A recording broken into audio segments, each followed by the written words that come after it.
Y'all listen to this. Ooh, that's ugly. All right, so this the total. 32.18. Let me know in the comments if I was overcharged. I already know I was. But YouTube was popping. You know that grind ain't stopping. Shout out to my notification gang. Don't forget to get that bell ring, man. Hey, man.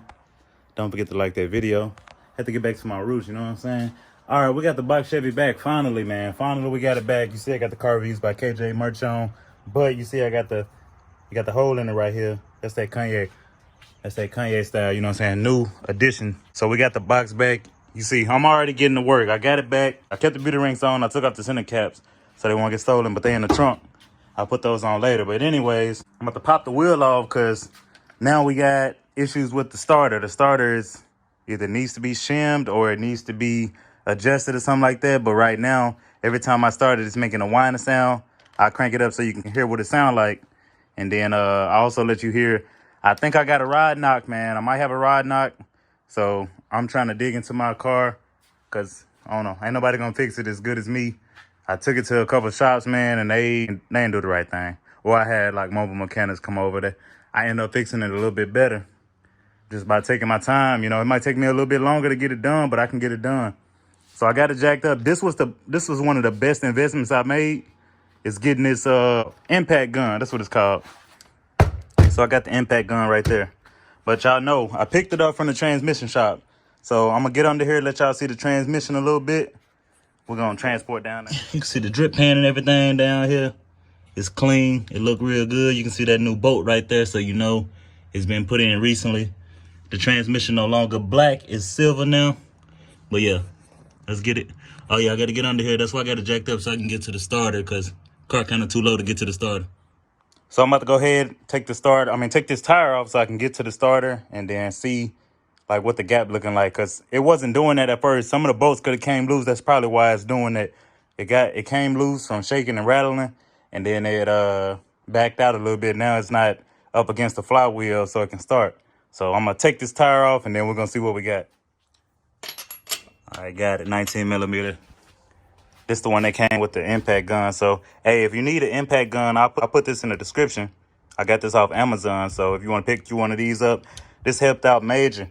Y'all know I was looking for my AC compressor bracket, and I found it. I found my AC compressor bracket. I had to take it off El Camino.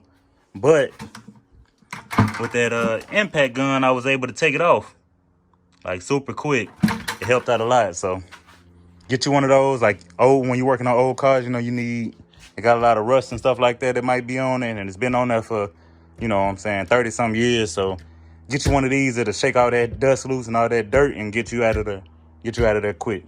Let's get it.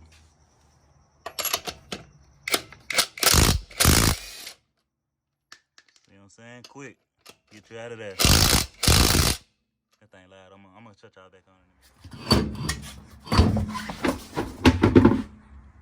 We in there. Ooh, my interior dirty. All right. I'm shaking. Y'all listen to this. Ooh, that's ugly. And listen to that knock noise. You hear that knock noise?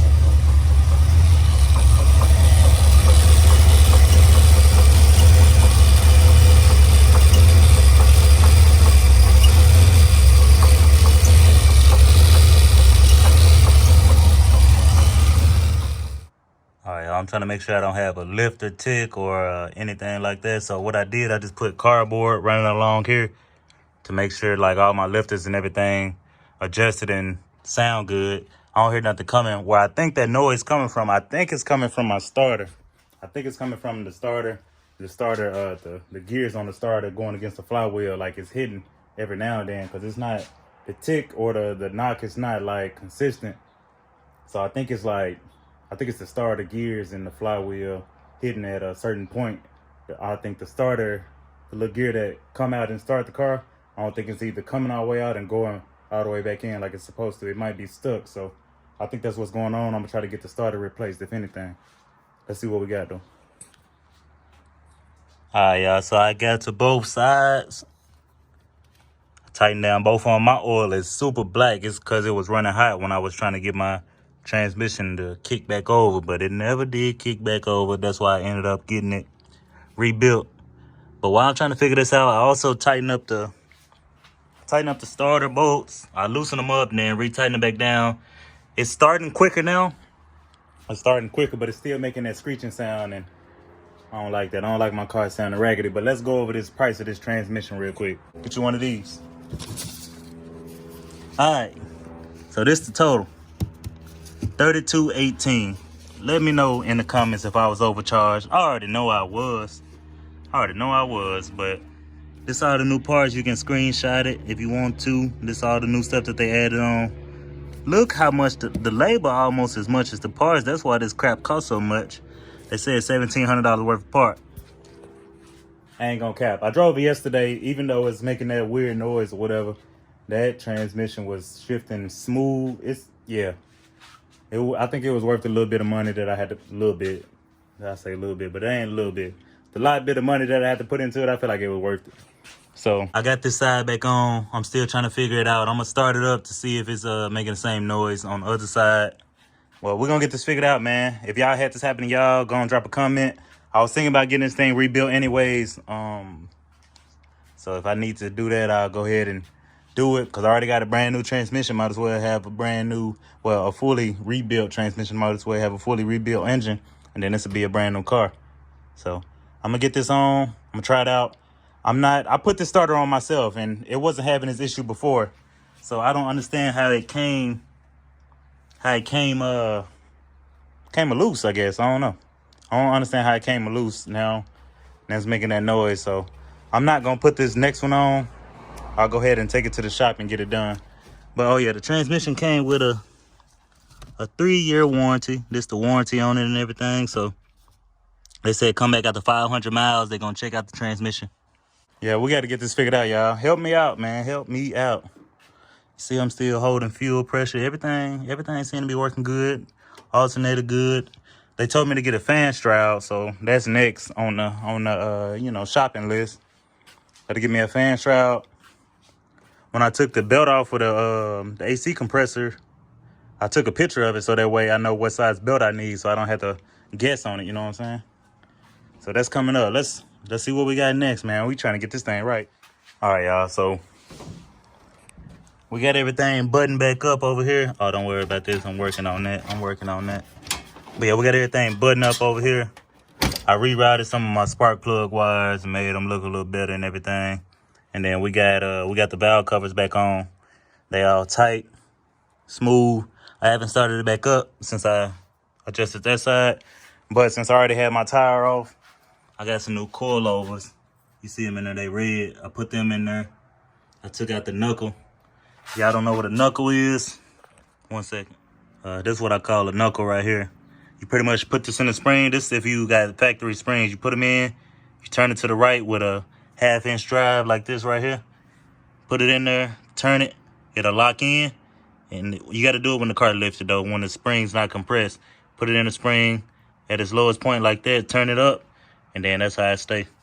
And that'll give you a pretty decent lift, probably like 2 inches or something like that, 3 inches. But what it does is it makes it stiff, so when you hit a hump, you're not bottoming out and tearing up all, like if you got rims and stuff. You ain't tearing up all your rims, you ain't bouncing, but it give it that still, you know what I'm saying, that smooth boat ride like that. So yeah, that's what those for. I used those back in the day. I ain't had no money. So they got me right. They never pop out. You got to use the real ones for the front. You only use the real ones. If you use the front ones, then they gonna pop out. But if you use the real ones, they're a little harder to get in there and they stay. So yeah, we're gonna see how this ride with the new coilovers. Pretty much a shock inside of a spring, or a spring inside of a shock. So that should help out with the ride of the car. And you see I already got I got the links in there too. So I've been upgrading slowly. You see how it is pretty rusty. I gotta go through and paint all that. But yeah, we're about to put the tire back on and go ahead and do the other side. I'm gonna take it for a ride, and then I might have to go ahead and get that starter replaced, man. It's a brand new starter. I don't understand how it started slipping out of nowhere, but we'll see.